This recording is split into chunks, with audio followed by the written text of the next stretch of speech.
at the Hong Kong Polytechnic University. And my role today is dual because I'm also representing the International Society for Gesture Studies, Hong Kong. So this talk is jointly sponsored by the two institutions, the Polytechnic University and the ISGS Hong Kong.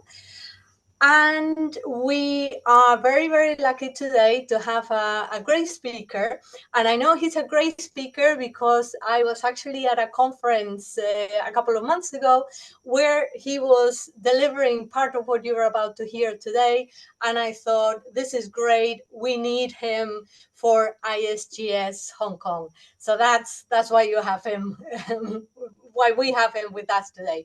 Just very, very quickly, can you hear okay? Can you give me some comments in the chat just to say that everything is okay? Yeah, or some yeses? Good, okay. Remember, this is being recorded, so if you have a problem with that, I don't know what you can do. We are going to have the session.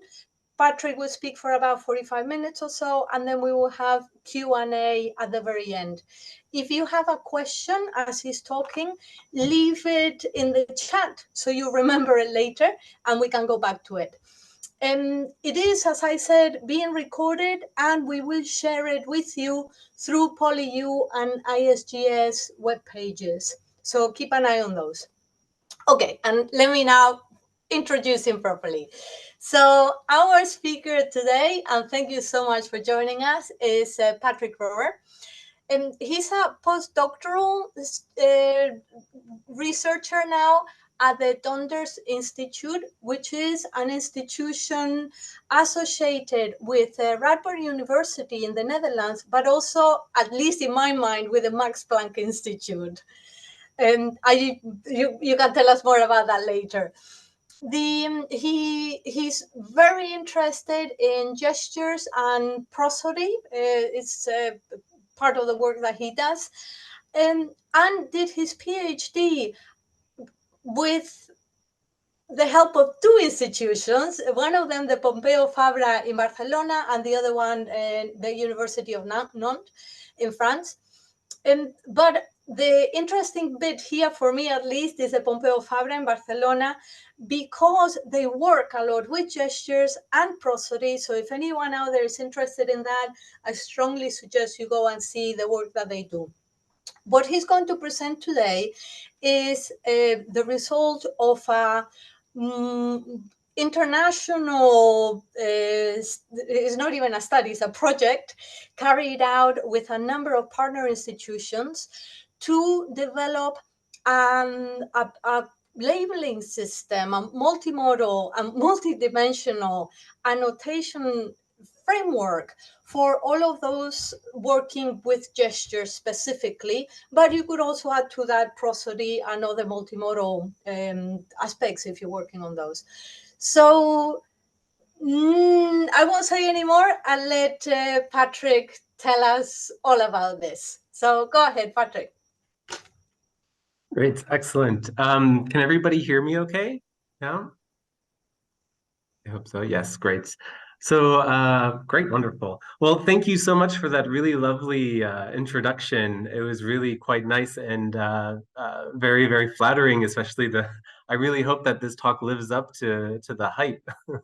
So let me go ahead and share my screen and then we can get started.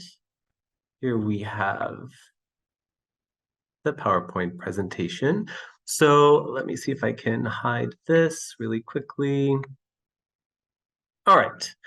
So thank you again. Thank you for this really wonderful opportunity. As I was saying, I'm very excited to be sharing with you exactly as you said, this rather large project that we have been working on in a team over many years. So yeah, I'll be talking about the M3D labeling system, which is basically a multidimensional approach to the study of gesture.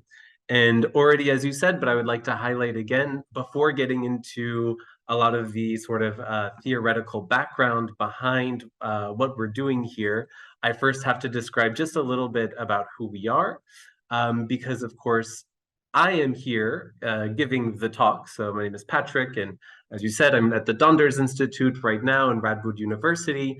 But this project really is a very large collaboration with a lot of people. So people at Pompeu Fabra, the Universitat de Girona, the Universitat Oberta de Catalunya, and at MIT in the United States. So I do have to say thank you to all of my colleagues, because really it's all of our heads that have been put together, working together and thinking about how to develop this system.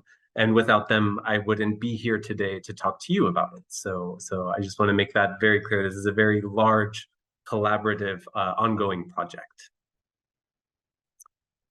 All right, so before we really start getting into this M3D system and this multidimensional, multimodal approach, it's really important that we get started talking a little bit about the current approaches that are used in gesture annotation.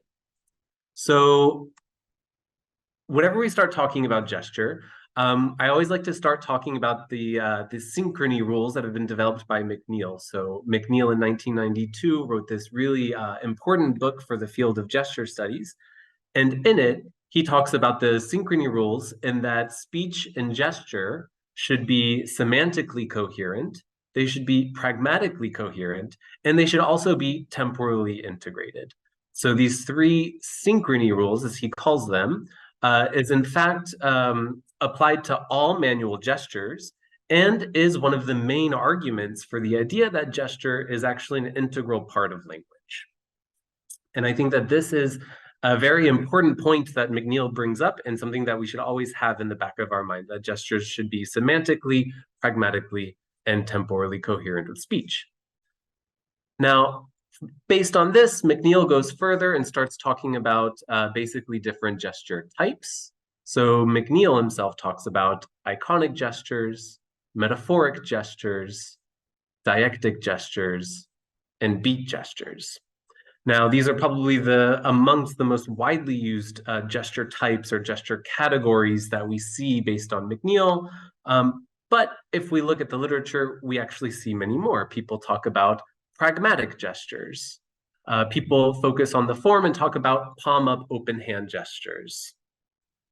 We've also seen interactive gestures whenever we're talking about face-to-face conversation. We've heard about emblems, which are these culturally specific gestures.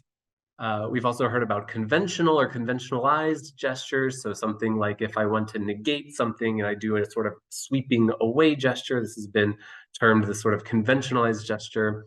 And the list doesn't stop there. There are lots of different gesture types that have been described in the literature and in different studies and things like this.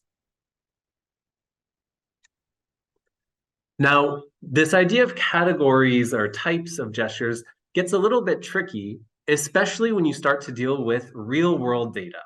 So, for example, I'm going to show you a gesture here. I'll show you a short clip, and I really want to focus on the very last gesture that she produces. So I'll play it for you 2 times, and then we'll talk about it. Like the 6 degrees of separation that I illustrated earlier. So we're really focusing on this gesture when she says earlier and her hands move backwards. I'll play it for you 1 more time so you can see it. Like the 6 degrees of separation that I illustrated earlier. So taking this example of a gesture into account, if we really start thinking about how would we call that, what sort of gesture type would we designate that as, it could be really quite tricky. So like the 6 degrees of separation that I illustrated earlier. The extra video play always comes up. We could really say that it's a lot of different things, right? We can call that a beat gesture because it is a simple up-down movement that co-occurs with prosodic prominence. It can also be a metaphor because she's talking about time as space. There's also some abstract deixis going on because she is pointing to earlier in the discourse. And this pointing to earlier in the discourse could also be construed as being pragmatic, marking sort of the discourse, the structure of her discourse. So all of this really just to say that gestures don't always fit neatly just in one category or another, right? So let's take it back a little bit. Let's look at McNeil's classification of gestures. I like to focus on McNeil's classification of gestures mainly because this is the one that is probably the most widely used in the community of gesture researchers. And it's very common to hear people talk about iconic gestures, deictic gestures, beat gestures, etc.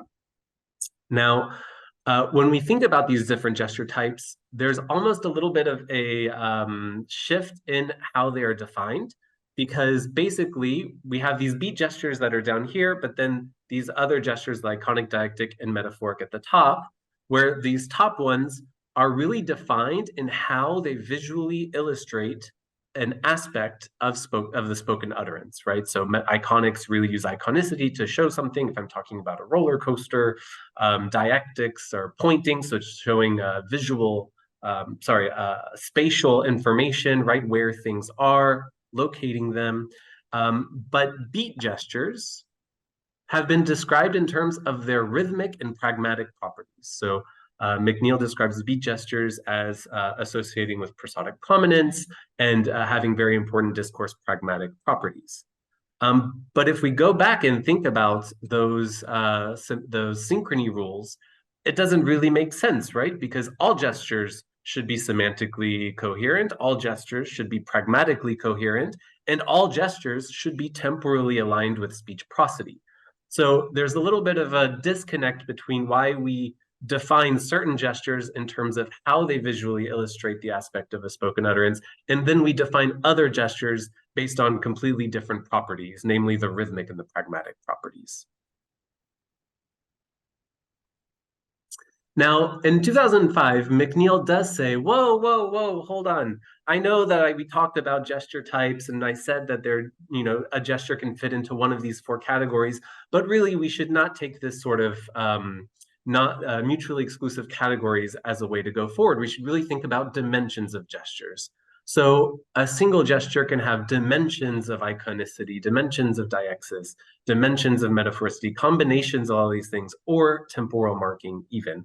And I think that here McNeil really was sort of taking a step in the right direction. And when you talk to a lot of gesture researchers, oftentimes we know that this is sort of the real conceptualization that we need, right? This dimensionalized approach of gesture. But, it's just easier to say an iconic gesture, whenever really what we mean is a gesture with a lot of iconicity, right? So it's very easy to forget that, in fact, we should be conceptualizing these as dimensions. And importantly here, it's also very important to mention that, right, McNeil here talks about temporal marking as some sort of dimension of gesture, but we also know that beat gestures do not always align with prosodic prominence, right? So I'll give you an example here. Now, what I'll do is I'm first going to play the audio for you 2 times, and then I want you just to listen and try and find sort of the prominent syllables that you hear in speech, and maybe even imagine where the gesture would be falling in this speech. So I'll go ahead and play it for you 2 times. Kind of tale of innovation and how it happens in unlikely ways. I'll play it for you 1 more time. Kind of tale of innovation and how it happens in unlikely ways. So maybe you can really hear that there's a sort of rhythm in this speech and that there are some syllables that are more prominent, other syllables that are less prominent. Now I'm going to play you the clip. The speaker, he does 2 gestures, and I just want you to see particularly the second one where it falls. Kind of tale of innovation and how it happens in unlikely ways. So again, I'll play it for you 1 more time in case if you missed it. Kind of tale of innovation and how it happens in unlikely ways. So really what kind of tale of innovation and how it happens in unlikely ways. So what we actually see, so here I have the gesture, the annotation that I used, and you see that the actual second gesture completely aligns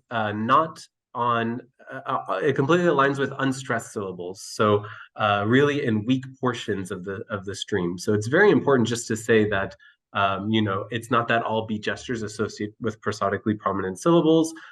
This is something that it's not a 100% thing, right? Also, McNeil doesn't really talk about the pragmatics of the gesture, but even here we can see mixing. So here I'm going to show you another example. And in this example, I really want to focus on the gesture that she produces when she says, because you can see, towards the end. So I'll play it for you again 2 times. You and I both know that if this book isn't brilliant, that is not entirely my fault, right? Because you can see. Right? So she's talking about this book that she's writing, and she's pointing to the book in front of her. And then she says, because you can see, and she points again to that same space. I'll play it one more time. You and I both know that if this book isn't brilliant, that is not entirely my fault, right? Because you can see. So now I'm going to hit the forward arrow. It'll probably play again. So you'll probably get a 3rd viewing of the video. You and I both know that if this book isn't brilliant, that is not entirely my fault, right? Because you can see. So yeah, sorry about that. But here you can see that this gesture could be considered a diactic gesture because it's showing spatial localization. But it's also very pragmatically relevant, right? Because she's actually doing some multimodal stance taking, showing evidentiality, saying you can see, and pointing at the gesture, like very clearly showing that it is very evident to the person, the entity that she's talking to, right?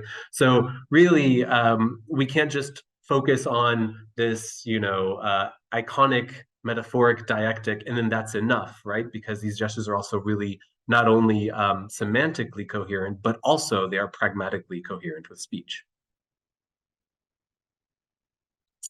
So when we started taking all of this into account, we were thinking about this, and we wanted to develop a multimodal corpus, right? And so we wanted to think about coding schemes and really how to attack this problem. And so we sort of had to look around to see what people were doing. So we did a review of 10 gesture coding schemes. These gesture coding schemes were basically, this was not like a thorough review, but what we wanted was to find 10 that were probably the most known or the easiest to find, doing some search on the internet, and to see sort of what materials they had offered and how do they sort of address this sort of issue of gestures really having so many different functions and meanings and things like this. We looked at all of these gesture coding schemes, and we found that in general, there was quite a lot of agreement in terms of coding the form of the gesture. So things like handedness, if you're using your right hand, your left hand, the shape of the hand, or the orientation of the palm, for example, or if you describe the movement direction, things like this. In general, there is not a lot of variability between these 10 systems. However, when we start thinking about assessing the semantic, pragmatic meanings, interactions with speech, with prosody, things like this is where we saw really quite a lot of variability. Now, what I'm going to say next, it's not to criticize these systems, because these systems definitely have their place in the field. They're very, very good systems. They just didn't quite address the issues that we were having with this dimensionality aspect. But basically, whenever we were assessing these different things, we saw that almost all of these systems, in fact, all of these systems still used categorical taxonomies. So it's still, is this an X gesture or a Y gesture, right? There was no sort of mixing or sort of assessing the 2 different things independently. Oftentimes, they also developed their own categorical taxonomies. So in fact, of all of these systems, I think only one actually adopts McNeil's taxonomy. Most of them proposed their own, and a lot of times these also had sort of overlapping categories, really the same sort of issues that we saw before. So sometimes a gesture was defined a certain type based on the form, and then other times a gesture was defined a certain way based on its function. So sometimes some of those things could be overlapping. And some of these gesture coding schemes were designed with sort of a limited scope. Again, this is not like a criticism or anything like that, but for example, the CorpaGest system was specifically designed to look at gesture production and aging. So you can probably take CorpaGest and adapt it to other types of corpora, but it was really designed to focus on pragmatic competencies and aging in a multimodal fashion. So this is really what it was aimed for. So again, I really want to highlight this is not a criticism of these systems, but rather just an assessment of how is it that they deal with the sort of issues that we were coming up with when we were trying to look at our data. So to sum up, basically, right now, gesture researchers are sort of working behind closed doors and in an independent fashion when it comes to assessing annotating gesture in multimodal corpora, and especially in terms of things like the semantic meaning, the pragmatic meaning, and things like this. There's really, the field has not come together, much like in other areas, like in speech prosody, where, you know, most people, whether they agree or not, whether they use it or not, most people follow the Toby system, understand the Toby system, and it's sort of like a standard in the field. In gesture, we don't have anything like that, right? Everybody's sort of doing their own thing. And furthermore, there have been recent calls for this more holistic and dimensional approach to gesture categories. So basically what we were thinking, right, is instead of having categories, so these X, Y, Z, these different categories, and we're putting the gestures into the different categories, we thought what we should really do is we should take the synchrony rules and put those to the forefront. And instead of saying speech and gesture should be semantically coherent, pragmatically coherent, and temporally integrated, we sort of flip it around a little bit and say gestures may or may not convey a semantic meaning, they may or may not convey a pragmatic meaning, and they may or may not be temporally integrated. But in fact, these different aspects are rather sort of like labels that we can put on a gesture. So instead of putting the gesture into a category, we're describing each gesture by its characteristics in and of itself. So now I'll get into really what we do in M3D. What is the M3D approach? So as I said, right, we're putting the phonological synchrony rule, or sorry, the three synchrony rules to the forefront in the M3D approach. And this is a nice little pie chart that gives you the overview of really what M3D is. So the idea and really behind this multidimensional, multimodal, multidimensional approach is that we assess gestures across these three dimensions: form, prosodic dimension, and meaning dimension. And at all levels of these different aspects, we always have to keep in mind that we're always looking for non-mutual exclusivity. What this basically means is that we don't believe a certain form should be directly mapped to a certain function, to a certain meaning, or to a certain rhythm or association with prominence in speech. These should all be independently assessed whenever you are going through the gesture annotation process. So that's really the main highlight of M3D, the idea that just because your hand is going up and down does not necessarily mean that it is a beat gesture that has discourse pragmatic functions, right? It just means you're describing the form, and then you can independently of that assess the meaning and the prosody. So now what I'll do for the next part of the talk is I'm going to go through and sort of describe each of these categories a little bit more in detail. And so we'll start with the form dimension. Now, the form dimension, we largely adopted from the SCG gesture coding manual, which was developed by Ada Wren and Stephanie Chateau-Kufnagel at MIT. So if you click on this, if you go to this website, then you will see a much more thorough coding manual. And what we did in M3D was we basically took that as the basis, but we wanted to limit a little bit in terms of the thoroughness of form coding, because form coding can be really quite extensive. So we sort of chose some main aspects that we thought were the most relevant across studies for the field, basically. So we have things like handedness, if it's a right-handed gesture, left-handed gesture, both hands. We also assess aspects of sort of dominance in this hand. So if both hands are gesturing, but the right one really seems to be more dominant, all of that is coded here. We also talk about articulator configuration. So this is in terms of manual gestures. It is the hand shape and palm orientation. And then we also do a qualitative kinematic description. So we also assess the trajectory shape and the direction. Now, before going further, I do want to make a clarifying statement. Within M3D, we do consider gesture as being any part of the body. So what I'm going to talk about mostly here are manual gestures, but we do have sort of guidelines on how to code other things like head movements, eyebrow movements, things like this. My expertise is in hand gestures, so manual gestures. So that'll be really the focus of today's talk, but we do include other articulators as well. So that I'm going to wrap up there for the form dimension and move into the prosodic dimension, because this one requires a little bit of explanation. So when we talk about prosody, we use this term and we're normally talking about speech prosody, which involves things like prominence, phrasing or chunking of speech, intonation, rhythm, tempo, et cetera, et cetera. All of these are aspects in speech prosody, but we can also take a little bit more of an abstract notion of prosody.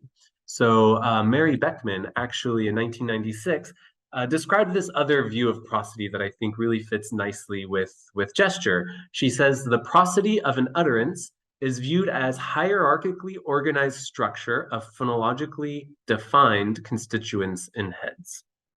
Another more simple way of putting it is it's basically, prosody can be seen as raw organizational structure, right? And in this case, specifically hierarchical organized structure.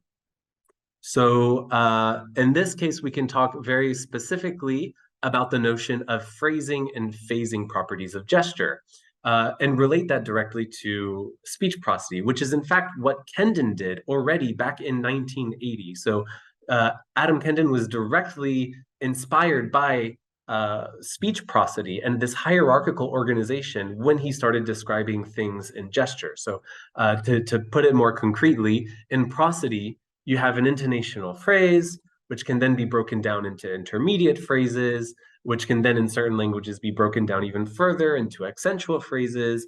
And then we can keep going down right to the prosodic foot, the syllable, et cetera, et cetera, et cetera. But these are all hierarchically organized. And we see the same thing in gesture, right? We have gesture units that can be broken down into gesture phrases, that can be broken down again into movement phrases, et cetera, et cetera. And so this is really what one of the big things that Kendon described in 1980. So again, this is not anything brand new or anything like this, but we're just taking this idea from Kendon and really applying it here to talk about the notion of a gestural prosody. So we have phasing and phrasing, right? The phrasing is basically how these individual gesture phrases, I don't know if you see my cursor, but these individual gesture phrases here build together to form gesture units. And then phasing would be basically how these gesture phrases can be broken down into movement phrases like preparation, stroke, recovery, et cetera, et cetera. All of that, we would consider this part of the prosodic dimension of gesture. Now, in terms of the prosodic dimension, we can also talk about things like rhythmic properties. So we were really running into trouble when we started thinking about this notion that McNeill describes as superimposed beats.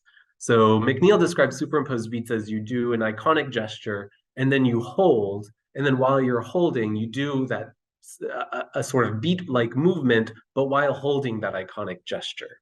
And we were really running into this issue of what is this sort of beat-like thing?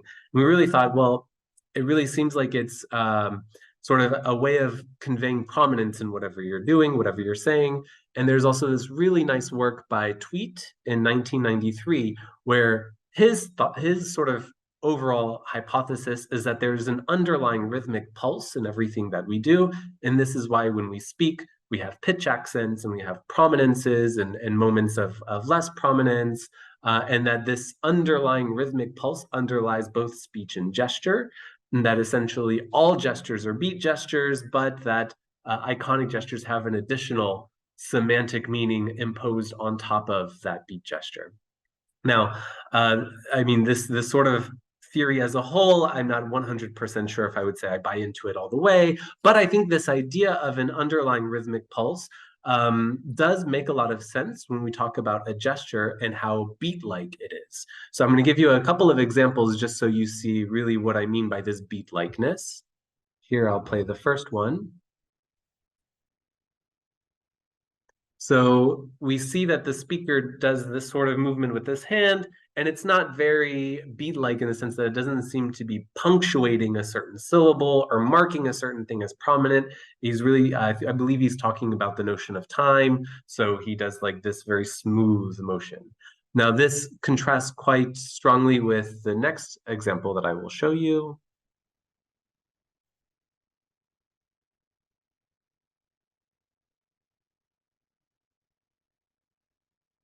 So especially towards the end, you see that he really starts sort of bouncing with his movement. Now, I would clarify very quickly that these videos do not have sound. You are not meant to hear the sound because we're really focusing on the movement qualities of the gesture. And if you listen to the sound, you might be influenced by what you hear with the prominence. And then you might say, ah, yeah, this seems very, very beat-like or very associated with prominence. We want to sort of remove that potential bias and really focus on the movement qualities. So I'll play the second one for you again, because it's really towards the end again, where he really starts doing this sort of bouncing or beat-like movement.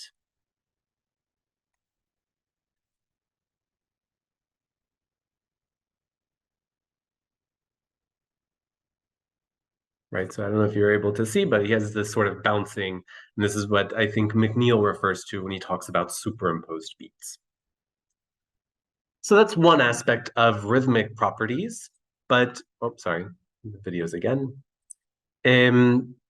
But in addition to this one aspect of rhythmic properties, McNeil also describes beat gestures as occurring in rhythmic groups, right? And we see this in actually a lot of gestures, and not only beat gestures, but other gestures, but really the idea that gestures can be sort of punctuating multiple rhythmic things, almost like a orchestra person, right, marking the beat or something like this. So we decided that it might be very relevant to take into account these sorts of rhythmic groupings of gestures. So this is an example of some subsequent gestures produced in a rhythmic fashion. Right? She does this, this, this, this, right? And again, this is assessed without the audio. So that way we avoid the influence from the audio. And then finally, we have one other aspect of rhythmic properties, that is gestural, the notion of gestural prominence. We're still working on the notion of gestural prominence in terms of further developing the idea, but the basic idea is that, right, prominence by definition is basically the relative saliency of some phenomenon with regards to its neighbors, right? So if we talk about prominent syllables, it's because one syllable is louder or stronger with higher pitch than the ones around it. And we can really see that same thing in gesture. So here I'll play this example for you. So there he does 3 gestures. The first 2 are fairly small, and then the third one is really quite large. Again, we still have a lot of hypotheses about how this relates to speech prosody and prominence, but first we really need to understand in terms of an almost more kinematic way what's happening here. So I'll play it for you 2 more times because I'm sure it'll play 2 times. You can really see that last gesture seems to have a little bit more force, a little bit more prominence to it. So this is the rhythmic properties within the prosodic dimension. And importantly, again, as I was saying, this sort of assessment is independent of speech prosody. So what we do is we label all of these prosodic aspects generally without speech, and then we take speech, put it into prot to assess speech prosody. So we can use like Toby systems or RPT in order to assess the prominences in speech. And then later we can put the 2 together and see how the 2 interact with each other. So does a larger gestural prominence relate to a larger prominence in speech are still research questions that we are exploring at the moment. But in M3D, we keep those separated in order to avoid any bias from one and the other. And now we move on to the meaning dimension, right? So if we remember earlier, we were talking about McNeil, and he talks about dimensions of iconicity, metaphoricity, deixis, and temporal marking. So what we do in M3D is we remove the temporal marking because that is more or less already assessed within the prosodic dimension and the independent assessment with speech prosody. This is something else. And here we're really going to talk about dimensions of referentiality. And so this is where we directly adopt sort of McNeil's notion of these dimensions, right? So we talk about dimensions of iconicity, metaphoricity, deixis, but then we separate that out. Before we talked about this was separate from the temporal marking or beat gestures that are prosodic or pragmatic. We sort of do away with the notion of beat gesture, and we talk about these top ones being referential gestures, which have a clear link with semantic content in speech, which go against something that is not referential, right? So this is probably what most beat gestures are being defined as. Here we prefer the term non-referential gesture to just say that there's not a clear semantic, there's not a clear link with semantic content in speech. So again, this goes back to this phonological synchrony rule, this semantic synchrony rule, where basically it's something independent, the phonological synchrony from the semantic synchrony. And here we have things that are semantically relevant versus things that are not semantically relevant. And then, as we were saying earlier, McNeil does not really talk much about pragmatics, but a lot of times you see people talk about substantive gestures versus pragmatic gestures, or referential gestures versus pragmatic gestures. But again, in M3D, we get rid of this notion of it's one or the other, because gestures of all types can show pragmatic meanings, right? So I showed you that example earlier about, you know, because you can see, and she's pointing, that would be a diactic gesture that has a very strong pragmatic meaning associated with it. So in terms of pragmatic meaning, what we did was we actually did a very, very thorough review of the literature about everything that, any study that really assessed the functions of gestures in a pragmatic sense. And we listed all of those functions out. And then we sort of went through and grouped them together into different sort of domains, is the word that we use. So we developed 5 pragmatic domains. Now, these were heavily influenced by the preceding literature. So like Kendon wrote a lot about this, and Lopez Ozieblo as well wrote quite a bit about this. And so we're highly inspired by these works as well. But basically, we identified these 5 sort of pragmatic domains where we have speech act, which refers to if the gesture is really functioning to mark a directive versus a representative, like an assertion or something like this. Expressives to show emotion, things like this, right? We also have operational, which deals with affirmation or negation.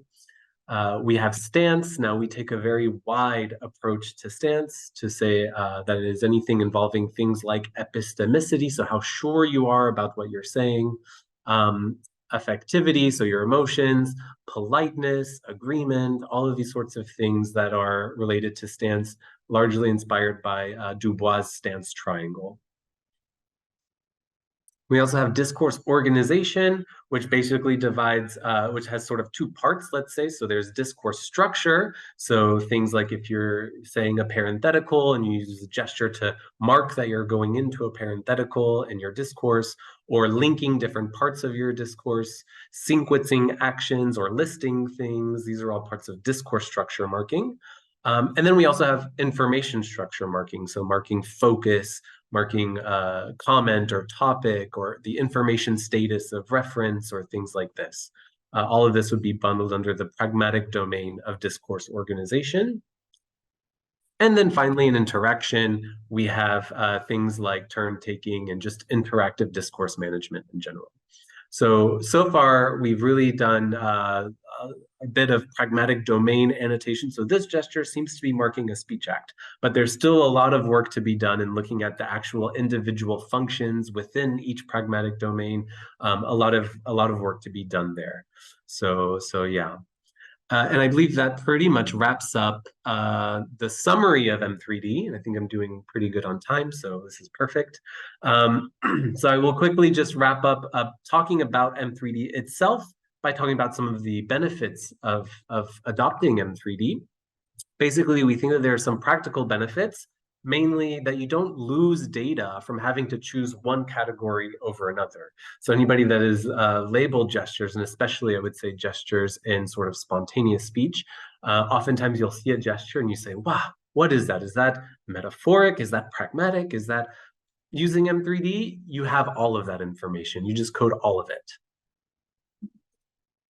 So in this sense, it is really this assessment of multiple semantic and pragmatic meanings in gesture, and that this is separated from prosody. So we're really independently assessing different modes. We look at prosody, we look at gesture as two separate things, and then only after having it coded can we look at them together and really see how the two interact.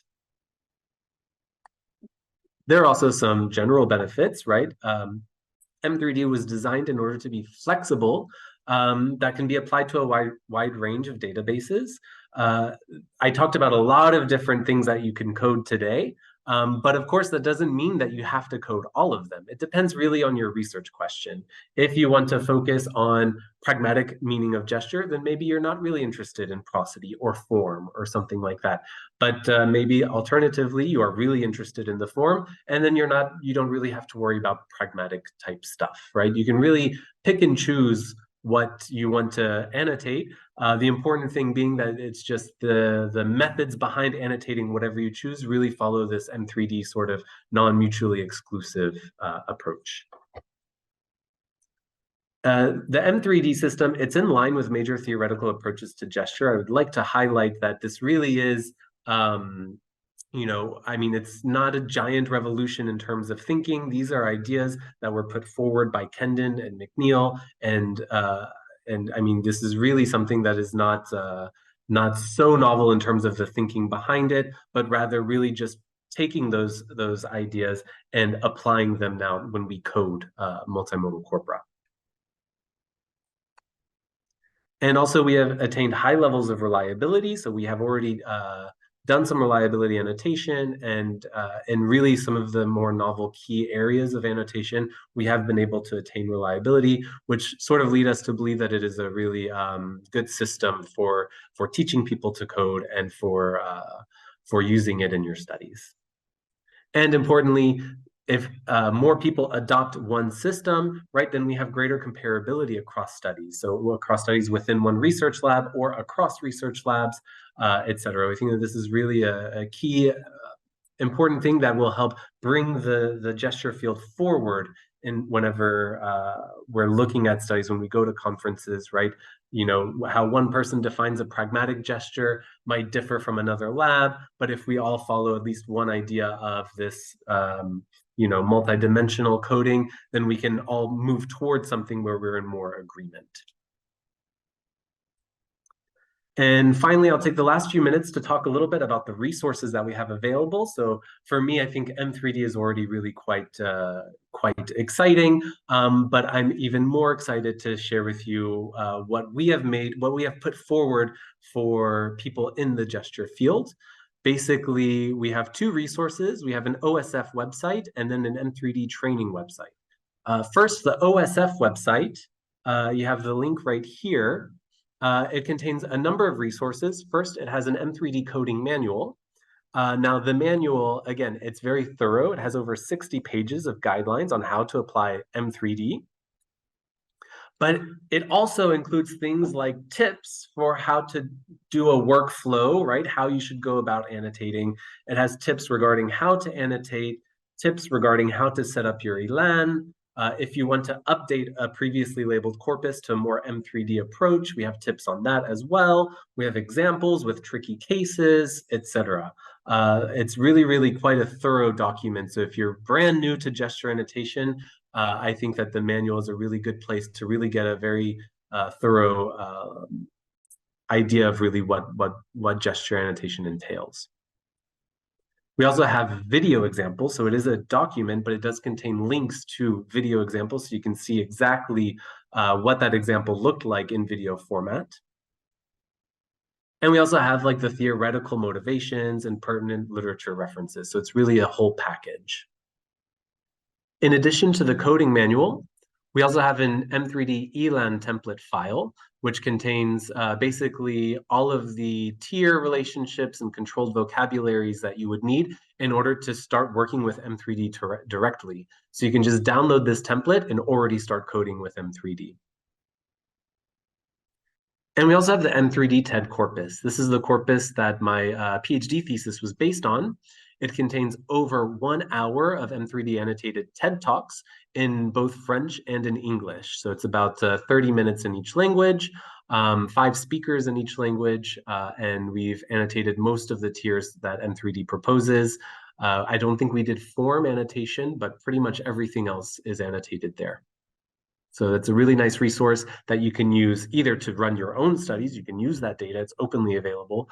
You can also use it to help learn how to code gestures, right? So you can see already coded materials and then see if you can maybe replicate those codes or see where you agree, where you disagree, etc. And finally, the website also contains components where we link to our scripts for things like data pre-processing, analysis, and reliability. And I think this is a very useful resource because I know that whenever I was learning how to code gestures and how to analyze gestures, I had no idea how I went from my annotations in ELAN to really beautiful statistics and graphs. I had no idea how to make that conversion. So with the OSF here, we try and make those scripts all available so that way people can really see how at least our approach was that we have used so far, how to assess reliability, et cetera, et cetera. It's all there publicly available and free to download.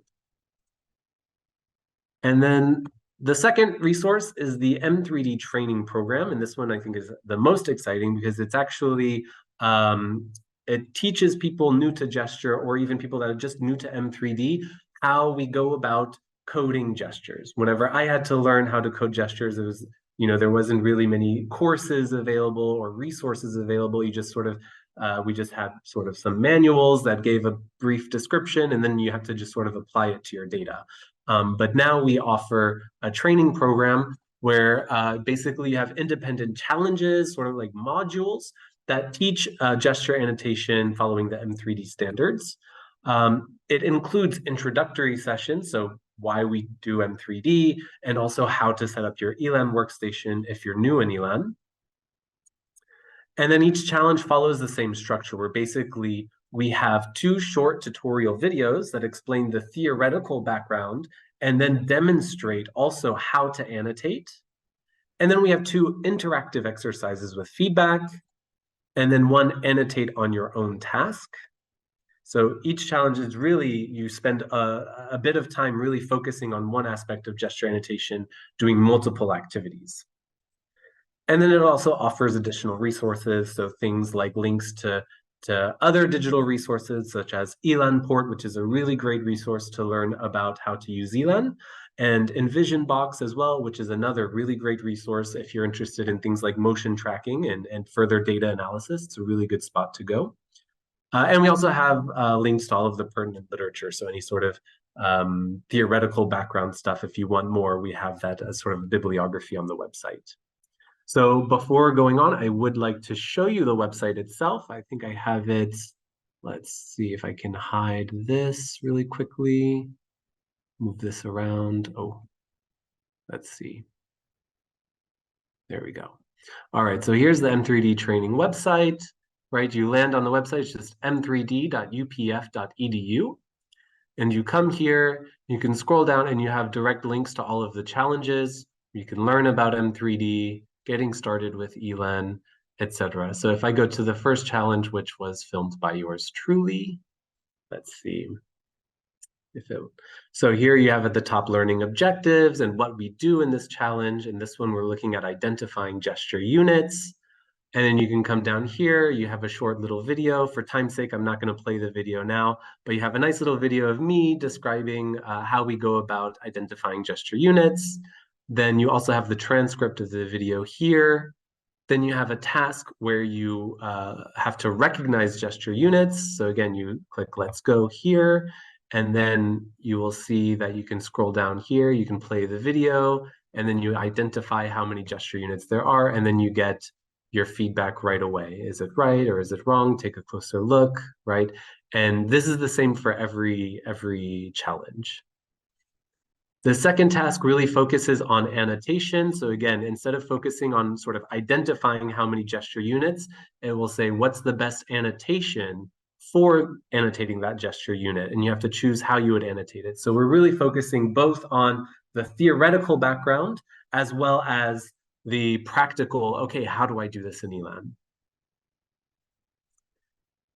Then after that, you get an annotation demonstration. So it is a video basically of somebody annotating gesture and also talking through the process of how they annotate. So here you see the hand goes up. So we'll start the annotation here and then we'll go here. It also talks about really difficult areas and things like this. So it's really a thorough tutorial on how to annotate whatever aspect of gesture we're talking about. And then you have a do it on your own sort of task where you have to download a video, you practice annotating, and then you have sort of the answer key that you can look at and compare. So this is the same, and then at the end you have the useful resources that we mentioned in the videos. So this is the basic overall structure of all of the challenges, and we have challenges for gesture phasing, the rhythmic properties, the gesture referentiality, as well as pragmatic. So we have challenges for all of those so far. So it's really quite a thorough resource, especially if you're new to gesture annotation. And I think with that, let me go back to my slideshow now. I believe with that, that is pretty much all I have, and I think I'm out of time. So thank you very much for all of your attention, and I'm really looking forward to hearing any comments, any feedback, any questions, anything at all. Yeah, it'll be a great discussion moment. So thank you very much.